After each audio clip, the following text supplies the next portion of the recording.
some tips for tweeting. So now that you've gone through the exercises, you've identified your target audience, the message that you want to get across to them, you've got these great ideas and messages and content that you want to convey on your Twitter page. But remember that Twitter limits you to 140 characters. So your tweet needs to be a summary of that point, but still drive home the original point or intent of your message.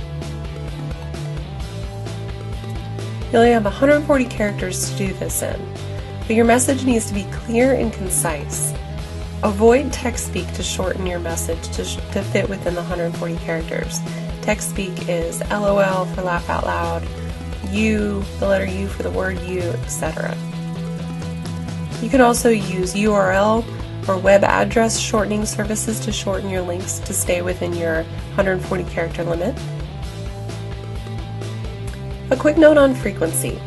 So you have these messages. How often should you post? What's best, and when should you post? We're going to go through a quick sample of a snippet of the week to show you what's best. On Monday, we're going to start in the morning. People typically check social media in the morning. When they get to work, they check their email and then check social media as a part of that, just to kind of get the day started. So in the morning at around 9 a.m. we tweeted, "Good morning, we have lots happening this week," etc. And then people then check social media again around lunch, usually during their lunch break. So we tweeted again around lunch, and we included a picture this time. It was a more visual cue to keep it interesting. And then on Tuesday, we were kind of light on content, light on information. So we just tweeted once around lunch, just reminding people to read our trends and topics, included the link back to our webpage. And then on Wednesday, we had a little bit more again. So we tweeted in the morning, added a hashtag for transparency that included, it was the subject of the tweet and something that was relevant to what we were talking about at the time. And then we tweeted again at noon about one of our recent bloggers and included the photo that we posted on the blog as well. So it was already sized for the web and ready to go. So we just included it in the tweet. And then also included a link back to that blog article as well.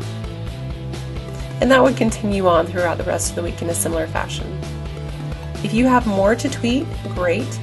If you can tweet more often than that, that's wonderful. But if not, 1 to 2 tweets per day, it's good. Also keep in mind tone.